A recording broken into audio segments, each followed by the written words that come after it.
Eagles dethrone the Chiefs. The Eagles are Super Bowl champions. Now we gotta wait for the offseason to start. It's gonna be a while. Wonder what to expect. Hey, let's talk about it.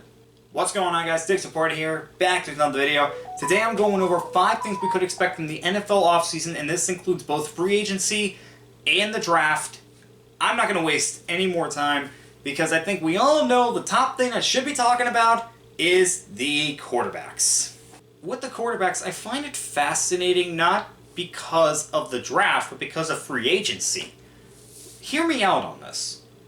Sam Darnold is the top quarterback in this free agent class. I don't think there's any doubt about that. What he did in Minnesota this year has just been amazing. It really was a career renaissance from him when everybody else had wrote him off, and here he comes. He's back. Now he's in the fold.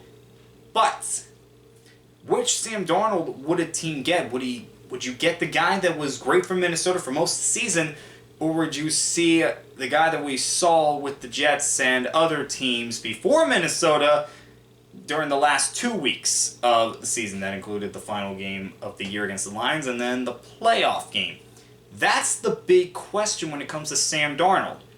But it's not just him. You also have Russell Wilson and Justin Fields. Both of them started at some point for the Pittsburgh Steelers, and the Steelers did say they want to keep one of those guys, but which one and what's going to happen with the other? Russell Wilson, he showed that he is still a solid quarterback in this league. He's not the elite player that he once was, but he's still solid. And Justin Fields, you get him in the right situation, maybe he can finally break out. I don't know. And it's not just those three. You have other guys as well. It's going to be interesting. Trey Lance. What's going to happen with him? Is the team going to take a chance on him, be their backup, maybe starter if their starter falters? Could be interesting to see what happens with Derek Carr in New Orleans, because New Orleans, they got to do something. They are in football hell right now, and I know they're also in salary cap hell, but they got to do something. What they're doing is just not working. It might start with trying to find a way to get rid of Derek Carr. You also have Kirk Cousins. Kirk Cousins, I don't know if he's going to be in Atlanta for too much longer because of the contract and the fact that he lost his starting job to Michael Penix, who was their first-round pick in 2024. Yes, I still find that crazy. But what happens with Kirk Cousins? Do they cut him or try to trade him?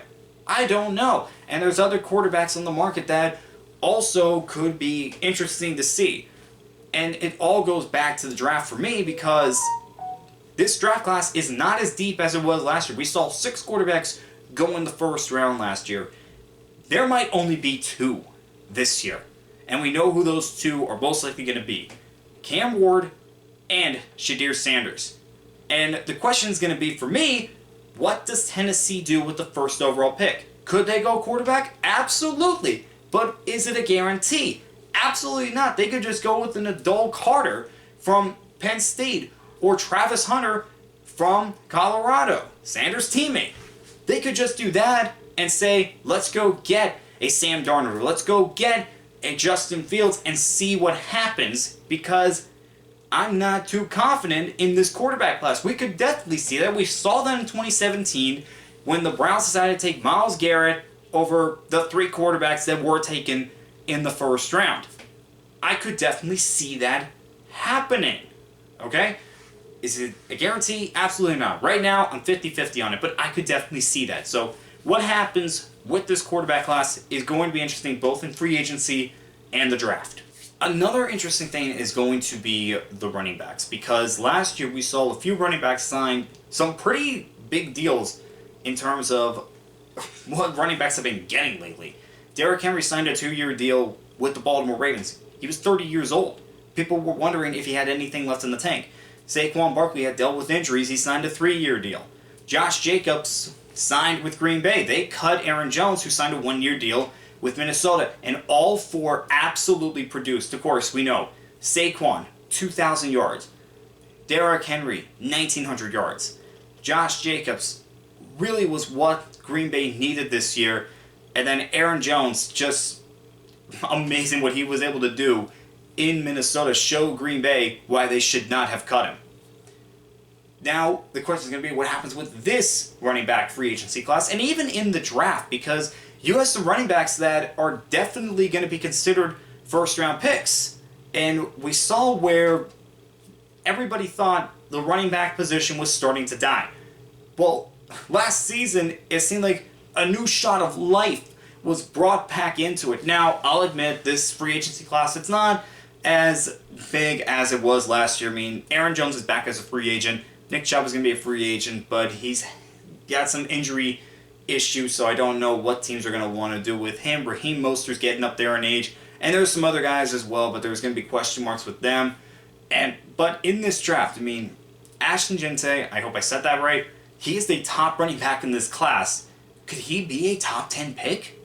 It's a very distinct possibility because of how good he is and how much we saw of value in the running game. Remember those 4 teams I mentioned? All 4 of them went to the playoffs, and those running backs were a big part of it. So we're starting to see a little bit of resurrection in the running game, and we're starting to see teams run the ball more and more every year. I mean, we're seeing the passing yards starting to go down. That's because teams are starting to run the ball a little more. They're starting to have more of a balance. And one more running back I forgot to mention, Najee Harris from the Pittsburgh Steelers, who's rushed for 1,000 yards in 4 straight seasons, but the numbers aren't as great as you want them to be with a guy that's had those kind of seasons. However, Pittsburgh's offensive line hasn't been that great either, so could we see teams go, well, with our offensive line, he could thrive? Which leads me to my next point, the trenches. Philadelphia won the Super Bowl because of their offensive and defensive lines. They won the battles of the trenches, and that's what got them their Super Bowl. And I'm not just talking about these close playoff wins. I'm talking they straight up dominated their opponents in the conference championship and in the Super Bowl. It's why they won those games and why they did what they did.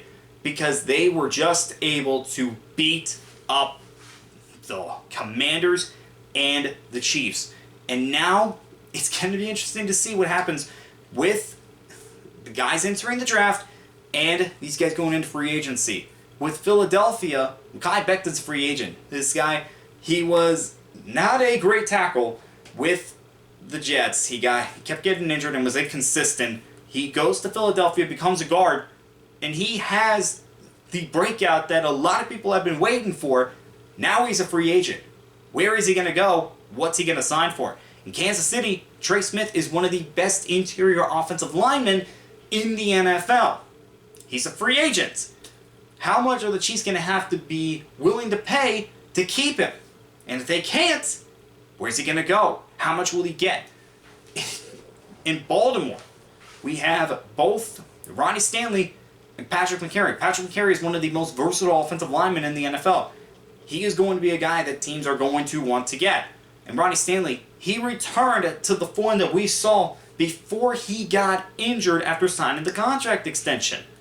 Now he's going to want another big contract. Who's going to get him, and how much is he going to get? This is really big for guys in the trenches. And haven't even gotten to the draft yet. How many guys in the trenches could we see? How many defensive linemen and offensive linemen could we see get drafted very high because of what Philadelphia was able to do in that Super Bowl and in the conference championship? Philadelphia might have just opened a can of worms when it comes to the trenches and how much people are going to be willing to give in order to make sure that their trenches are set up to potentially win a Super Bowl. Okay, I have 2 points left. One's going to be for the draft. The other is not technically free agency, but it does deal with people in the NFL and those that could get big-time deals. I'm talking about extensions. Now, I'm sure every fan of every team has a list of at least a half dozen players that they want to get an extension. One that comes to my mind, Jamar Chase of the Cincinnati Bengals. He has earned it. Another one for the Bengals, Trey Hendrickson. He wants a contract extension, and he just had a tremendous season. If you ask me, he probably should have won Defensive Player of the Year because the Bengals were awful. And only imagine how more that could have been had Hendrickson not had the season that he had. But it doesn't always happen, alright? So it's going to be interesting to see what players do end up getting long-term deals done and stay with their team for a long time and don't even touch free agency. I don't know what's going to happen, and once again, there's just too many players to name when it comes to who's going to be in line for a contract extension. But when we do see it, it's going to lead to excitement, but it's also going to lead to more expectations, and not every player can handle that. We've seen that before. But for these teams, they want long-term success. They have to give up the money, and they are going to have to do it earlier than in free agency if you want to keep your stars on your team, like a Chase and like a Hendrickson. All right, and the last thing for the draft is going to be, I've seen a few articles that have talked about how there may only be less than 15 true first-round picks in this draft. So it's going to be interesting to see that once those players go off the board, what happens after that? Who are the players that we could see get drafted that we probably didn't even think of as first-round picks in February? Because we do see that from time to time. We have the Combine coming up. You still have Pro Days. We just had the Senior Bowl and the East-West game. And these teams, they're going to be going through film for the next 2 months until the draft, looking for every little detail. And everything that they see is going to affect their valuation of these players. And I just love it. I love this time of year where we get to see where guys go in free agency, what kind of deals they're going to get, and then in the draft. I love watching the Combine. I love hearing what happened at these pro days, and I love seeing these kids get drafted, live out their dreams, and it's also fun to see where everybody goes and who is the surprise first-round pick that no one sees coming, because we always see it every year. So that's going to be exciting for me to watch, and I'm sure it's going to be exciting for a lot of you to see as well. Alright, those are my thoughts on what we could see happen in the off-season. I'm going to have a lot more coming out. Of course, division by division, what these teams could do in free agency. Can't wait to talk about the top quarterbacks in this draft. Yeah, Sam and I are back at it again. And I did break out candidates. I think those are going to be my next 2 videos, going over my AFC and NFC breakout candidates. And I think I did better than last year, but I'll let you guys be the judge of that. And as always, I'll see you guys next time.